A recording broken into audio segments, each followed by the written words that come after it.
नमस्कार। अंतर्राष्ट्रीय खबरों के हमारे इस खास बुलेटिन में आपका स्वागत है। मैं हूं चंद्रशेखर जोशी। इस बुलेटिन में हम आपको इस वक्त की बड़ी अंतर्राष्ट्रीय खबरें बताते हैं, साथ ही दो बड़ी खबरों पर अपने विशेषज्ञ मेहमान के साथ चर्चा भी करते हैं। आज हम बांग्लादेश में लगातार वहां की पहचान को मिटाने की अंतरिम सरकार की कोशिश और दक्षिण कोरिया में राष्ट्रपति पर कसते शिकंजे को लेकर चर्चा करेंगे। लेकिन आइए सबसे पहले आपको दिखाते हैं इस वक्त की बड़ी अंतर्राष्ट्रीय हेडलाइंस। सीरिया के नए प्रशासन ने शुरू की पुलिस भर्ती, कानून का शासन स्थापित करने का संकल्प। इजराइल का फिर हमला, लताकिया और टॉटस में बंदरगाहों और मिसाइल भंडारों को बनाया निशाना। डोनाल्ड ट्रंप ने रूस के भीतर अमेरिकी मिसाइलों के इस्तेमाल की निंदा की, कहा नहीं मिलनी चाहिए इसकी अनुमति। फ्रांस के राष्ट्रपति ने कहा यह यूक्रेन पर निर्भर करेगा कि शांति के लिए रूस से कितनी चाहिए रियायतें।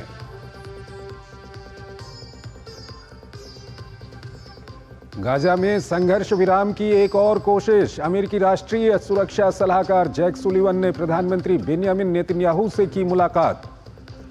मिस्र और कतर के नेताओं से भी हो रही है बातचीत।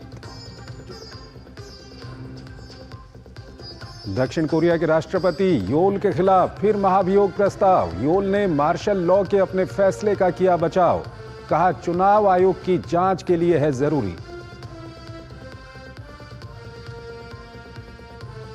अमेरिकी राष्ट्रपति जो बाइडेन ने अहिंसक अपराधों के दोषी 39 लोगों को किया माफ, 1500 अन्य लोगों की सजा की कम। पिछले दिनों अपने बेटे को भी दिया था बिना शर्त क्षमादान।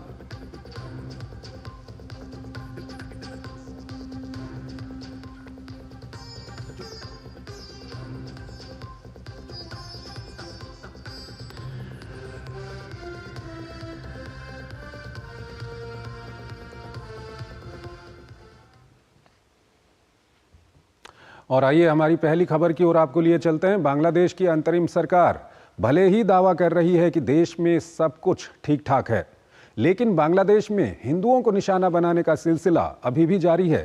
पुजारी चिन्मय कृष्णदास की पैरवी करने वाले वकीलों को अपनी जान का डर सता रहा है। तो वहीं जय बांग्ला अब बांग्लादेश का राष्ट्रीय नारा नहीं होगा। बांग्लादेश सुप्रीम कोर्ट ने हाई कोर्ट के फैसले पर रोक लगा दी है। ये रिपोर्ट देखिए।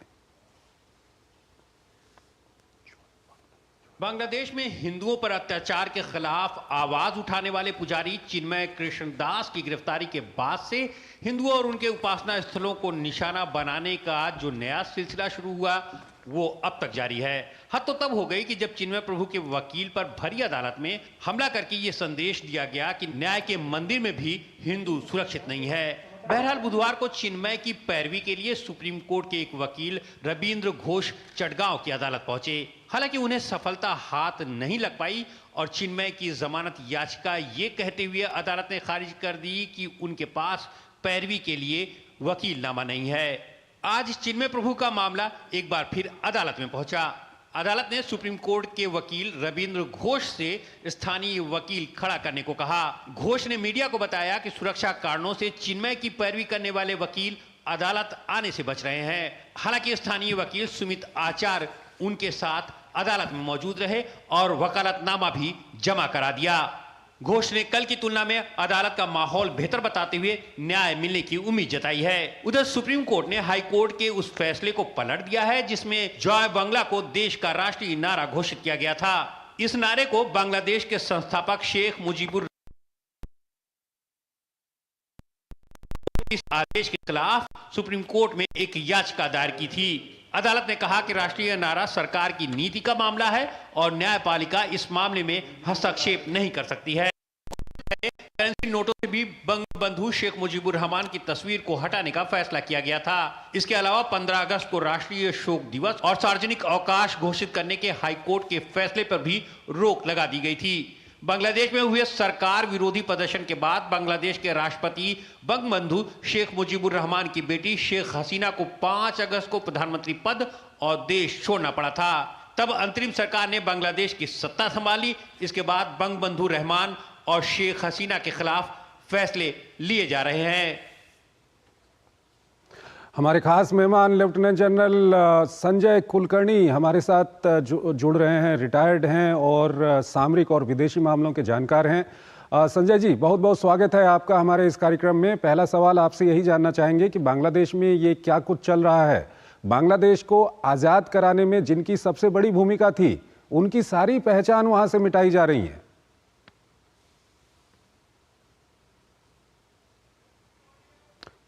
कि जिस प्रकार से भारत ने मदद की, ईस्ट पाकिस्तान जब था उसमें बांग्लादेश बनाने का, लिबरेशन में पूरी सहायता दी, तकरीबन 3,900 जवानों ने अपनी जान गंवाई, तकरीबन 10,000 घायल हुए। इस सब को लेकर के 1 लाख लोग फ्रीडम फाइटर्स जो हैं मुक्ति बाहिनी के साथ वो मारे गए।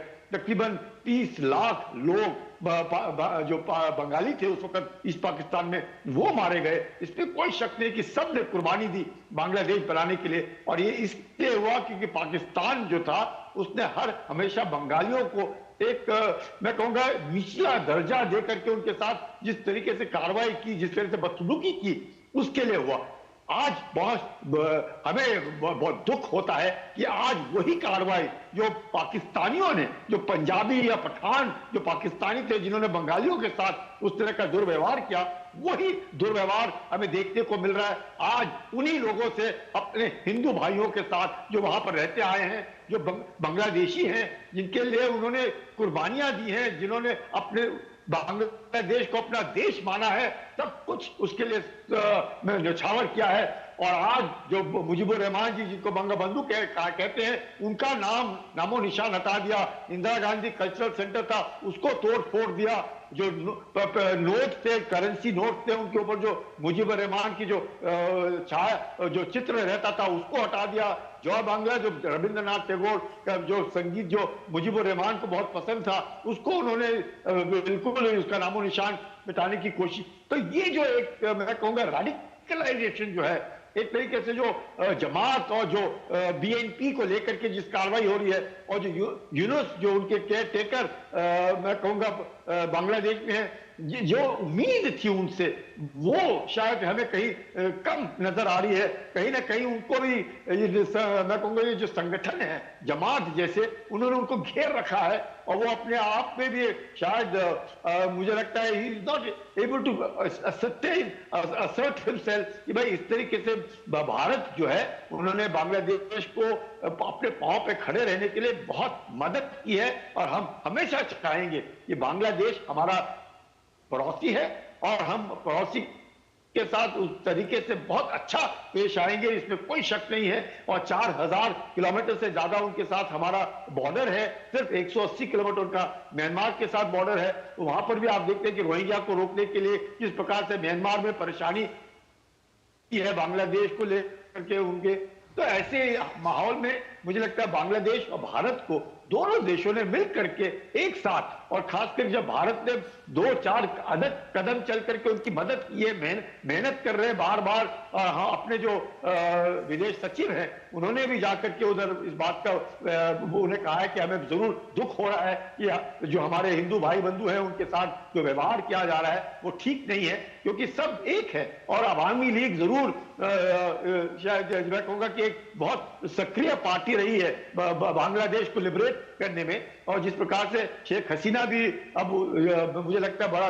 दुख होता है कि उनके परिवार को उन्होंने ही मारा, और जियाउर रहमान जो थे और उनके साथ जो सारा परिवार था, वो मतलब आज दुख होता है कि जिस देश के लिए हमने अपना खून बहाया, जिस देश के लिए हमने मदद की, वो भी छोड़ दीजिए, मदद क्या, हमारे पड़ोसी है, हमें अच्छा लगता है हमारे पड़ोसी के साथ अच्छा रहने के लिए, अच्छा करने के लिए, लेकिन जो दुर्व्यवहार हमारे भाई बंधुओं के साथ हो रहा है, क्योंकि वो हिंदू हैं, वो बांग्लादेशी हैं, हिंदू तो बात की बात है, वो बांग्लादेशी हैं, और उनके साथ इस तरह का दुर्व्यवहार वही के लोगों ने करना, और क्योंकि वो पाकिस्तान से के द्वारा उनको उकसाया जा रहा है या कहीं से भी उकसाया जा रहा है, तो ये तो गलत बात है। क्योंकि पाकिस्तानियों ने लाखों बंगाली औरतों के साथ बलात्कार किया है, लाखों लोगों को मारा है, टिक्का खान को बुचर कहा जाता है।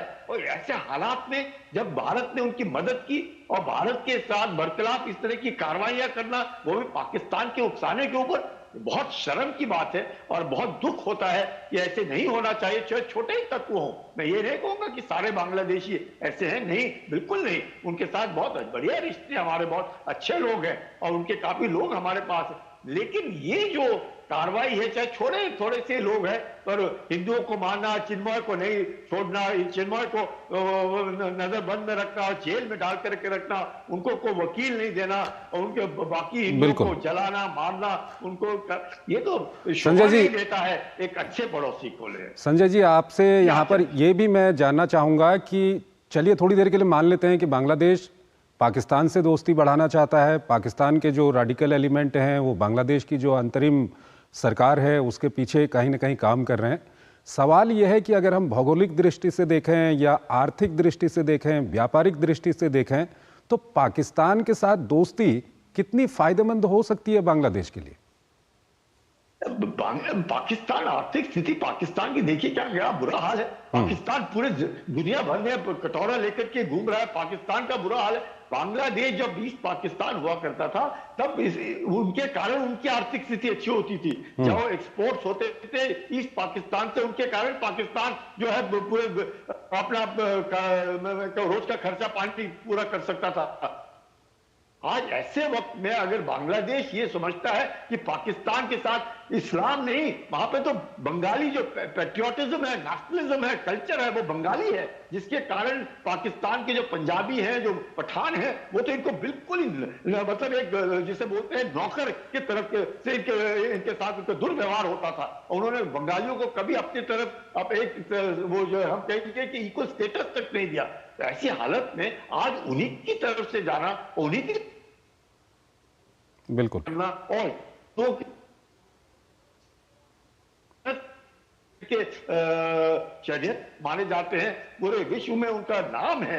अगर वो इस तरीके से कार्रवाई कराते हैं और रोक नहीं पाते हैं, आप चंद्रशेखर यकीन नहीं मानेंगे कि पाकिस्तान की फौज के अंदर बंगाली सिर्फ लेफ्टिनेंट कर्नल मेजर तक, वो भी 10 या 12 लोग होते थे, बाकी सारे के सारे पंजाबी और पठान होते थे।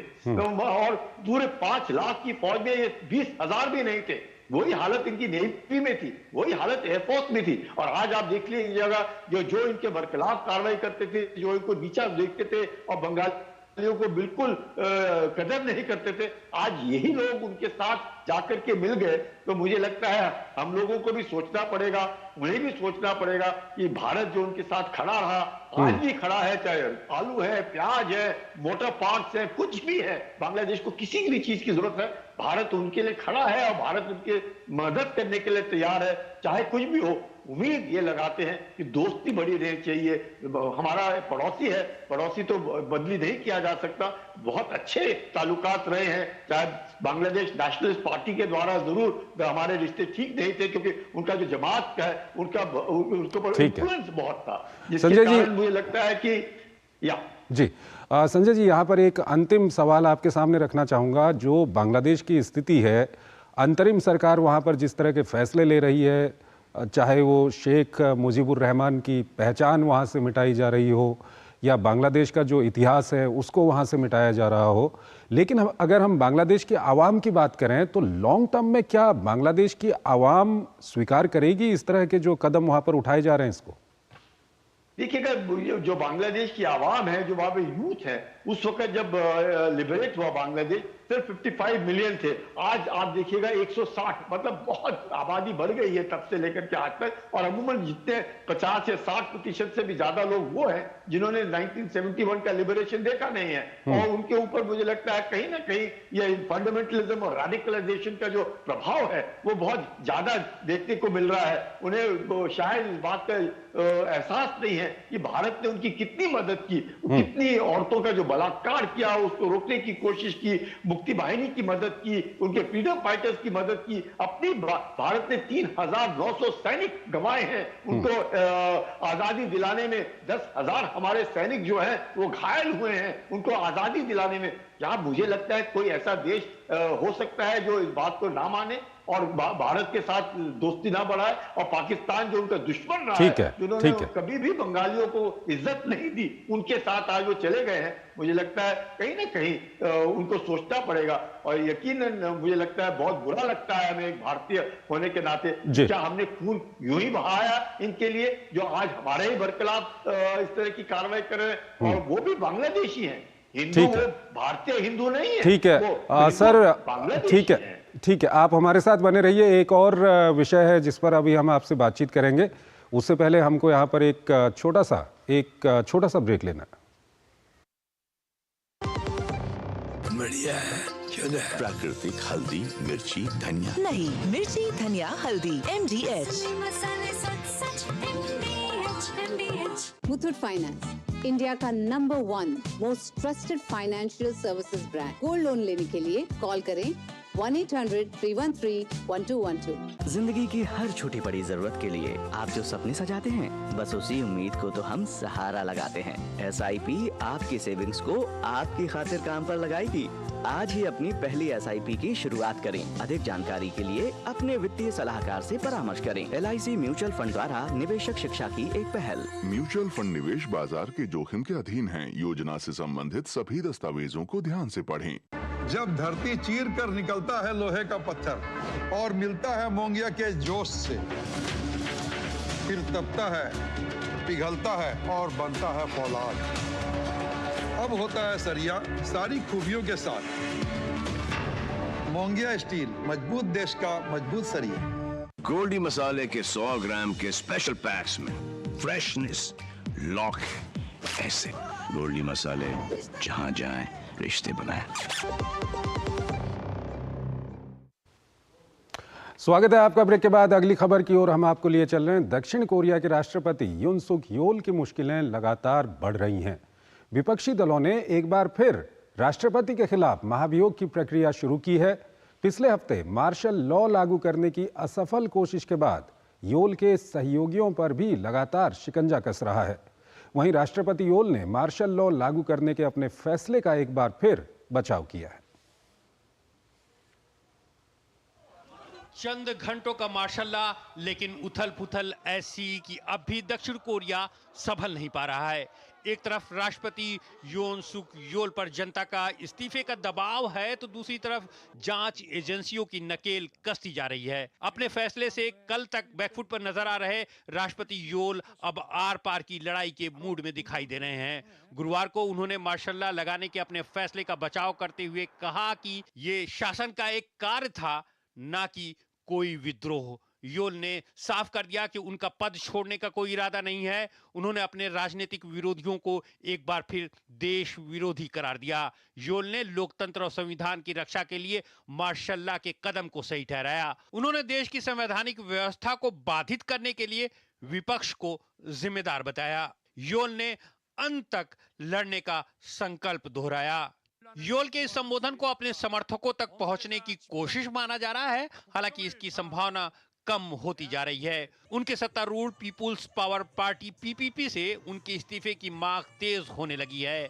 पिछले शनिवार को राष्ट्रपति के खिलाफ महाअभियोग के विफल हो जाने के बाद गुरुवार को डेमोक्रेटिक पार्टी के नेतृत्व में 6 विपक्षी दलों ने नया प्रस्ताव पेश किया है। इस पर शनिवार को वोटिंग की उम्मीद जताई जा रही है।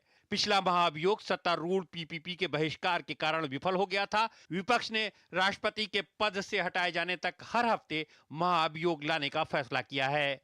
राष्ट्रपति योल ने पिछले हफ्ते मार्शल लॉ लागू कर दिया था। जनता सड़कों पर उतर आई और विपक्ष ने संसद में मोर्चा संभाल लिया। सत्तारूढ़ दल PPP ने भी इसकी निंदा की। कुछ घंटों में सांसदों के प्रयास से यह निरस्त हो गया। अब राष्ट्रपति योन और उनके सहयोगी विद्रोह के आरोप का सामना कर रहे हैं। राष्ट्रपति पर देश से बाहर जाने पर पाबंदी लगा दी गई है। मामले में पुलिस ने बुधवार को राष्ट्रपति के कार्यालय पर छापेमारी की, हालांकि वो उस वक्त मौजूद नहीं थे। मार्शल लॉ के पीछे का दिमाग माना जाने वाले रक्षा मंत्री हिरासत में पहुंच चुके हैं। ऐसे में राष्ट्रपति की कुर्सी कितनी देर तक सुरक्षित रह पाएगी, ये देखना दिलचस्प होगा।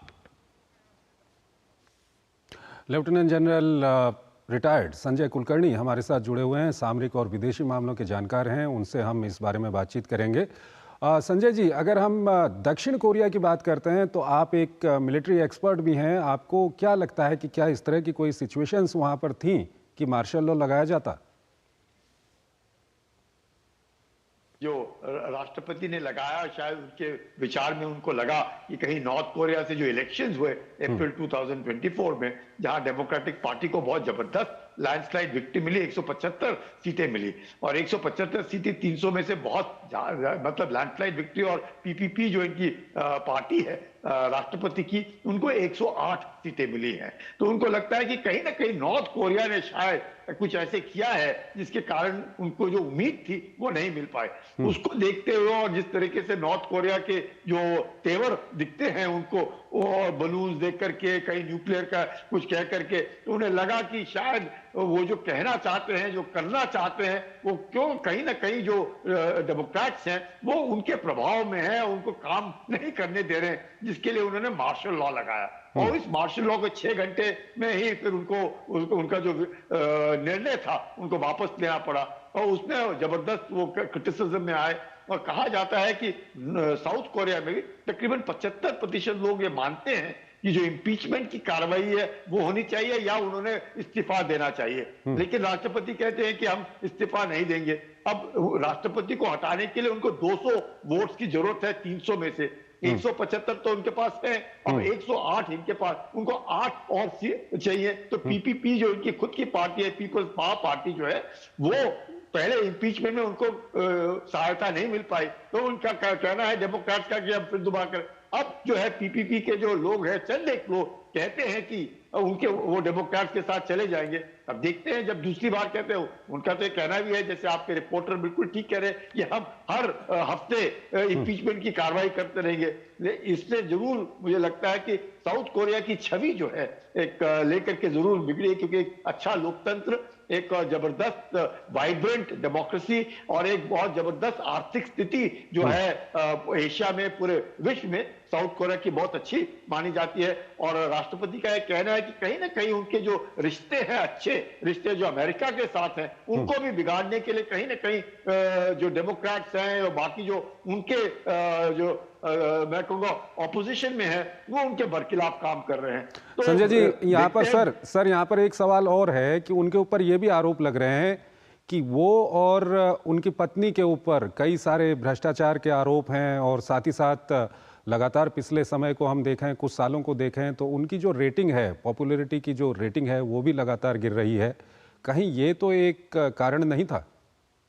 नहीं, इस कोई शक ही नहीं है। यही कारण है कि 75% लोग आज साउथ कोरिया में मानते हैं कि राष्ट्रपति को इस्तीफा देना चाहिए। ये क्यों मानते हैं? 75% लोग अगर मानते हैं, क्यों जबरदस्त उनकी रेटिंग हुआ है, पर वो अड़े हुए हैं कि वो जो कर रहे हैं वो ठीक कर रहे हैं, वो देश के हित में कर रहे हैं। बल्कि देशवासियों को लग रहा है कि ये देश हित में कार्रवाई नहीं हो रही है, उनकी छवि जो है बिगड़ गई है, और उसके कारण देश की भी उनकी छवि पूरे विश्व में बिगड़ रही है, क्योंकि साउथ कोरिया के ऊपर काफी नजर होती है, काफी एक यूनाइटेड स्टेट्स का एक अच्छा मित्र और स्ट्रैटेजिक अलायंस है उनके साथ। तो उस हिसाब से मुझे इसी पर सर एक अंतिम सवाल यहाँ पर आता है कि अगर हम दक्षिण कोरिया को देखें तो जापान और अमेरिका के साथ मिलके दक्षिण कोरिया का बहुत अच्छा वहाँ पर अलायंस है, और चाहे हम नॉर्थ कोरिया की बात करें या चाइना की बात करें, इस सब को देखते हुए अगर दक्षिण कोरिया में इस तरह की स्थिति आती है या वहाँ पर अस्थिरता आती है, तो इस अलायंस के लिए कितना बड़ा झटका है?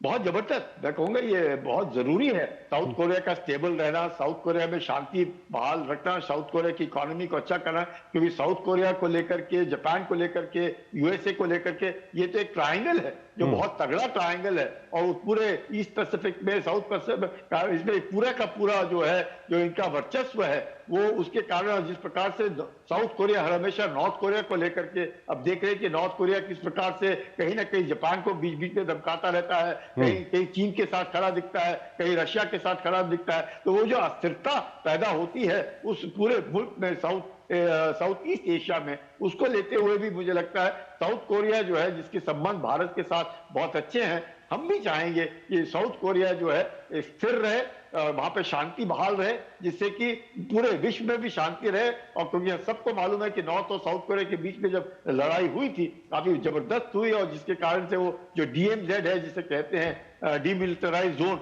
उसको लेकर के भी तो हम उम्मीद करते हैं कि ये जो है पर कहा जाता है ये अगर कुछ भी ना हो तो फरवरी 2025 तक अगर ये इम्पीचमेंट का हिसाब किताब नहीं भी होता है तो भी फरवरी 2025 तक उम्मीद कर रहे हैं लोग कि वो इस्तीफा दे देंगे, जो तकरीबन 1 साल पहले होगा उनका जो टेन्योर है उससे पहले, क्योंकि साउथ कोरिया में जो राष्ट्रपति बनते हैं वो एक ही बार बन सकते हैं, 2 बार नहीं बन सकते। तो ये भी देख करके लोगों को उम्मीद लगाई जाती है कि शायद शांति बहाल हो। साउथ कोरिया में सब चाहते हैं और वहां के लोग भी चाहते हैं। ठीक है संजय जी, बहुत बहुत आपका शुक्रिया सर, आप हमारे इस कार्यक्रम में जुड़े और दर्शकों के सामने आपने काफ़ी महत्वपूर्ण जानकारियां साझा की हैं। बहुत बहुत शुक्रिया आपका। और इसी के साथ हमारा ये कार्यक्रम अंतर्राष्ट्रीय खबरों का यहीं पर ख़त्म होता है, लेकिन जाते जाते हम आपको छोड़ के जाते हैं आज की कुछ और महत्वपूर्ण अंतर्राष्ट्रीय खबरों के साथ। नमस्कार।